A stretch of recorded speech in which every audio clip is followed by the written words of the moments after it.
Have you ever found yourself saying yes to someone when deep down you were screaming no? It's something that happens to a lot of people, especially those with an altruistic personality like INFPs. You're always trying to do good, to help others, to make the world a better place. But at what cost? Altruism, when taken too far, can be what destroys you from within.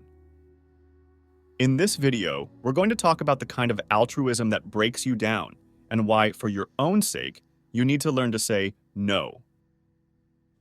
So, how can altruism be destructive, you might ask? Isn't it one of the most noble qualities a person can have? Well, the answer isn't that simple. When we think of altruism, we think of kind people doing good, caring about others. But like everything in life, there's a limit. Crossing that limit, especially for idealists like INFPs, can come at an emotional and psychological cost. If you recognize yourself in this personality type, chances are you've been in situations where you sacrificed yourself for others, maybe even forgetting about your own needs. Think about it. How many times have you agreed to do something for someone just to avoid letting them down, knowing full well that it would put your own needs aside? How many times have you said yes to a request, even when you didn't have the energy or the time to do it? These small concessions, made day after day, pile up. And sooner or later, the effect is devastating. Emotional exhaustion, chronic fatigue, and a growing sense of emptiness. INFPs, known for their empathy and desire to make a difference in the world, are particularly vulnerable to this kind of burnout. That's why, for them, learning to say no isn't just a defense mechanism. It's a necessity. Without the ability to set boundaries, altruism can become a prison. But now I ask you, have you ever really thought about how important it is to say no? Picture yourself on an airplane.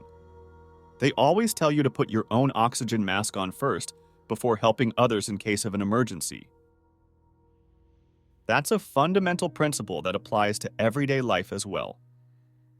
You can't truly help others if you don't take care of yourself first. Saying no doesn't make you selfish. It protects your ability to be supportive in the long run. And here's another thing. Saying no allows you to dedicate your time and energy to the things that truly matter to you. If you say yes to everything, you end up spreading yourself too thin, and before you know it, you have no energy left for what really lights you up. So let me ask you, do you want to say yes to everything, risking losing sight of what's important? Or do you want to learn to say no and protect your well-being and purpose? Of course, saying no isn't easy, especially for those who are used to always being available. But it's a skill you can learn. You don't have to feel guilty, nor do you need to justify yourself every time you turn something down. A simple no thank you is more than enough.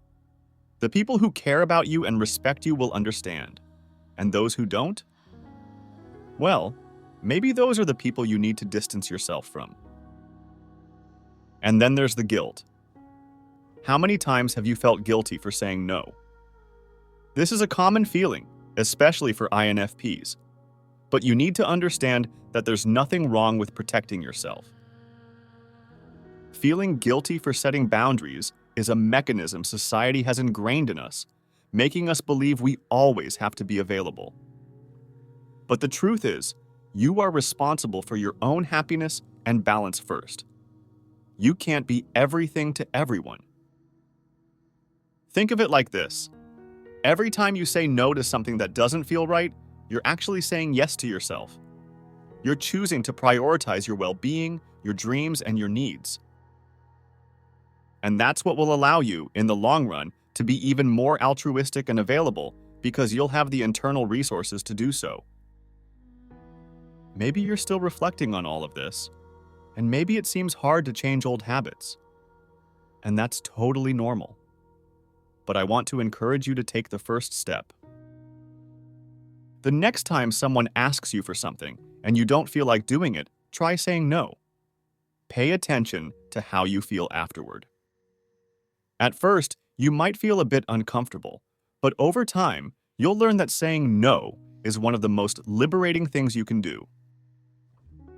Saying no gives you the power to take control of your life, to choose what's right for you, and to preserve your energy for the things that truly matter.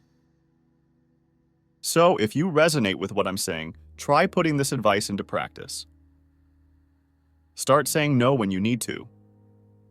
You'll find that over time, not only will you feel stronger and more in control, but your relationships will improve too. Because the people around you will understand that your no is said with respect and awareness, not with malice. And before we wrap up, remember this. Altruism is a wonderful quality, but it should never become a trap. Setting boundaries doesn't make you any less altruistic. In fact, it makes you a more balanced person, capable of giving your best when it truly matters. And it all starts with a small, powerful word: no. Thank you for watching this video. If you found it helpful and think it could benefit someone else, leave a comment, hit like, and subscribe to the channel. Turn on notifications so you don't miss future content. And remember, the power of saying no is one of your greatest strengths. See you next time.